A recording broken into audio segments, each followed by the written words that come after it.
Friends नमस्कार। Neetu study hub में आपका बहुत बहुत स्वागत है। यदि आप Hindi TGT PGT LT grade super TET या अदर वनडे एग्जाम की तैयारी कर रहे हैं तो यह आपके लिए इम्पॉर्टेंट शुक्ल जी से क्वेश्चन है जो हर परीक्षा में आते हैं।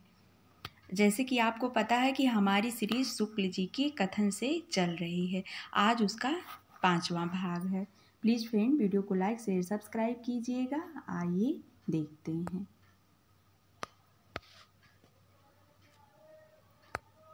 पंत जी की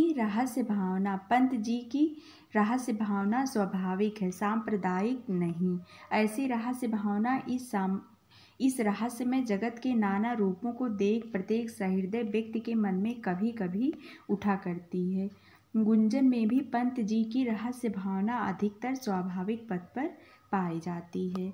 आगे इनका कथन अध्यापक पूर्ण सिंह के विषय में है। उनकी अध्यापक पूर्ण सिंह की लाक्षणिकता हिंदी गद्य साहित्य में नई चीज थी। भाषा और भाव की एक नई विभूत उन्होंने सामने रखी।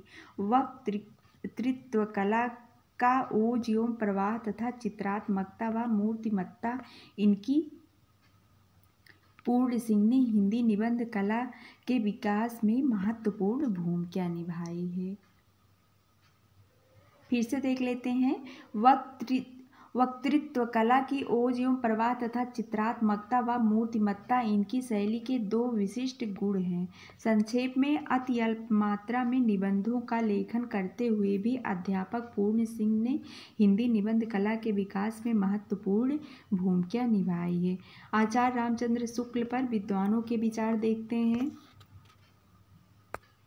आचार्य रामचंद्र शुक्ल हिंदी के गौरव थे। समीक्षा क्षेत्र में उनका कोई प्रतिद्वंदी न उनके जीवन काल में था, न अब कोई उनके समकक्ष आलोचक है। आचार्य शब्द ऐसे ही कर्ता साहित्यकारों के योग्य है। आचार्य हजारी प्रसाद द्विवेदी का कथन है शुक्ल जी के लिए। आगे का कथन देखते हैं। भारतीय काव्यालोचन शास्त्र का इतना गंभीर और स्वतंत्र विचारक हिंदी में तो दूसरा हुआ ही नहीं। अन्य भारतीय भाषाओं में भी हुआ है या नहीं ठीक नहीं कह सकते, शायद नहीं हुआ। आचार्य हजारी प्रसाद द्विवेदी का कथन है। भारतीय काव्यलोचन शास्त्र का इतना गंभीर और स्वतंत्र विचारक हिंदी में तो दूसरा हुआ ही नहीं। अन्य भारतीय भाषाओं में भी हुआ या नहीं ठीक से नहीं कह सकते, शायद नहीं हुआ। आचार्य शुक्ल के बारे में आचार्य हजारी प्रसाद द्विवेदी जी का कथन है। रामचंद्र शुक्ल सर्वत्र सहमत होना संभव नहीं है। रामचंद्र शुक्ल से सर्वत्र सहमत होना संभव नहीं है, फिर भी शुक्ल जी प्रभावित करते हैं। नया लेखक उनसे डरता है, पुराना घबराता है, पंडित सिर हिलाता है। वे पुराने की गुलामी पसंद नहीं करते और नवीन की गुलामी तो उनको एकदम असह्य है। शुक्ल जी इसी बात में बड़े हैं और इसी जगह उनकी कमजोरी है। आचार्य हजारी प्रसाद द्विवेदी का कथन है शुक्ल जी के लिए। आज तक की हिंदी समीक्षा में शुक्ल जी आधार स्तंभ हैं। डॉक्टर भगवत स्वरूप मिश्र का कथन है। हिंदी साहित्य में कविता के क्षेत्र में जो स्थान निराला का रहा और उपन्यास के क्षेत्र में जो स्थान प्रेमचंद का रहा, आलोचना के क्षेत्र में वही स्थान आचार्य रामचंद्र शुक्ल का है। आचार्य रामचंद्र शुक्ल और हिंदी आलोचना डॉक्टर रामविलास शर्मा। शुक्ल जी भारतीय पुनरुत्थान युग की उन परिस्थितियों की उपज थे जिन्होंने राजनीति में महात्मा गांधी, कविता में रविन्द्रनाथ ठाकुर, जयशंकर प्रसाद आदि को उत्पन्न किया। नामवर सिंह का कथन है शुक्ल जी के लिए। आगे देखते हैं। इनका हृदय कवि का, मस्तिष्क आलोचक का और जीवन अध्यापक का था। आचार्य शुक्ल के लिए है। हिंदी समीक्षा को शास्त्रीय और वैज्ञानिक भूमि पर प्रतिष्ठित करने में शुक्ल जी ने युग प्रवर्तक का कार्य किया है। उनका यह कार्य हिंदी के इतिहास में सदैव स्मरणीय रहेगा। नंद दुलारी वाजपेयी ने कहा है शुक्ल जी के बारे में। रामविलास शर्मा ने सही लिखा है कि प्राचीन साहित्य शास्त्री अस्थायी भावों को रस रूप में प्रकट करके साहित्यिक प्रक्रिया का अंत निष्क्रियता में कर देते थे। शुक्ल जी ने भाव की मौलिक व्याख्या करके निष्क्रिय रस निष्पत्ति की जड़ काट दी है। आगे का कथन राम स्वरूप चतुर्वेदी ने शुक्ल जी के बारे में लिखा है कि आचार्य का विषय प्रतिपादन जैसा गुरु गंभीर है, उसके बीच उनका सूक्ष्म व्यंग और तीव्र तथा पैना हो गया है, घनी बड़ी मूंछों के बीच हल्की मुस्कान की तरह। हिंदी साहित्य में कविता के क्षेत्र में जो स्थान निराला का रहा, उपन्यास के क्षेत्र में जो स्थान प्रेमचंद का रहा, आलोचना के क्षेत्र में वही स्थान आचार्य रामचंद्र शुक्ल का है। डॉक्टर रामविलास शर्मा का कथन है। आचार्य रामचंद्र शुक्ल और हिंदी आलोचना डॉक्टर रामविलास शर्मा। रामचंद्र शुक्ल कथन 2। इनकी पहली मौलिक कहानी के बारे में, यदि इंदुमती किसी बंगला कहानी की छाया नहीं तो हिंदी की यही पहली मौलिक कहानी ठहरती है। इसके उपरांत 11 वर्ष का समय फिर दुलाई वाली का नंबर आता है। आगे है निबंध गद्य की कसौटी। यदि गद्य कवियों या लेखकों की कसौटी है तो निबंध गद्य की कसौटी है। भाषा की पूर्ण शक्ति का विकास निबंधों में ही सबसे अधिक संभव होता है। उपन्यासकार के बारे में, आलस्य का जैसा त्याग उपन्यासकारों में देखा गया है वैसा और किसी वर्ग के हिंदी लेखकों में नहीं। देश भाषा मिश्रित अपभ्रंश या पुरानी हिंदी के बारे में, सिद्धों की उद्धृत रचनाओं की भाषा देश भाषा मिश्रित अपभ्रंश या पुरानी हिंदी की काव्य भाषा है। नाथ पंथ के जोगियों की भाषा, नाथ पंथ के जोगियों की भाषा सदुक्कड़ी भाषा थी। कल्पना का व्यापार, काव्य की पूर्ण अनुभूति के लिए कल्पना का व्यापार कवि और श्रोता दोनों के लिए अनिवार्य है। वैर क्रोध का आचार या मुरब्बा है। काव्यानुभूति की जटिलता, काव्यानुभूति की जटिलता चित्त वृत्तियों की संख्या पर निर्भर नहीं बल्कि संवादी विसंवादी वृत्तियों के द्वंद्व पर आधारित है। गद्य का आविर्भाव है। आगे आधुनिक काल में गद्य का आविर्भाव सबसे प्रधान घटना है।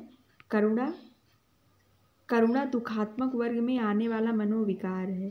करुणा सेंत का सौदा नहीं है। करुण रस प्रधान नाटक के दर्शकों के आंसुओं के संबंध में यह कहना कि आनंद में भी तो आंसू आते हैं केवल बात टालना है। दर्शक वास्तव में दुख का ही अनुभव करते हैं। हृदय की मुक्त दशा में होने के कारण वह दुख भी रसात्मक होता है। नाद सौंदर्य, नाद सौंदर्य से कविता की आयु बढ़ती है। कर्म क्षेत्र का सौंदर्य, विरुद्धों का सामंजस्य कर्म क्षेत्र का सौंदर्य है। सौंदर्य की वस्तुगत सत्ता, सौंदर्य की वस्तुगत सत्ता होती है इसलिए शुद्ध सौंदर्य नाम की कोई चीज नहीं होती।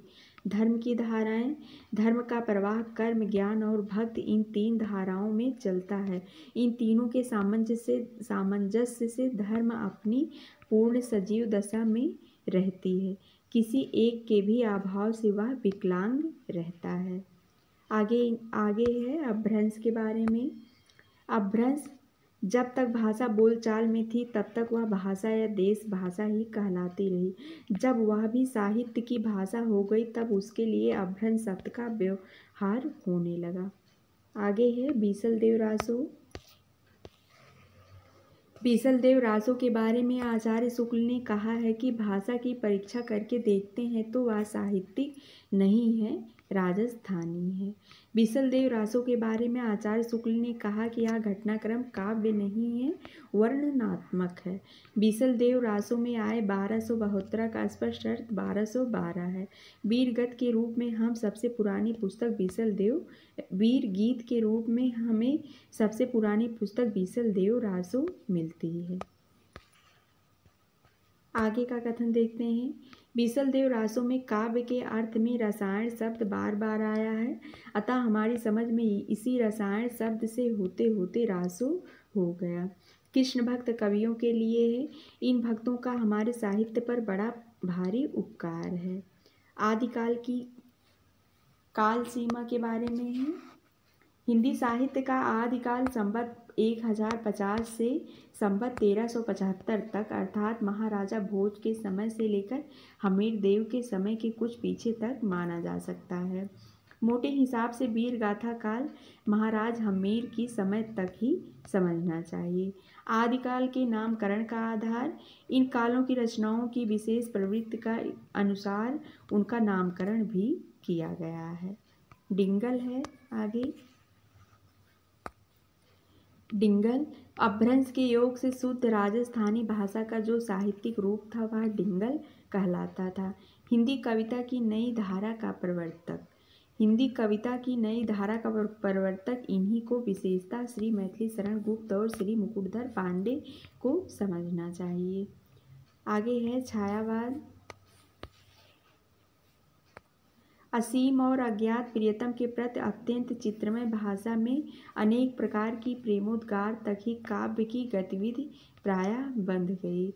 छायावाद शब्द का प्रयोग रहस्यवाद तक ही न रहकर काव्य शैली के संबंध में भी प्रतीकवाद सिंबलिज्म के अर्थ में होने लगा।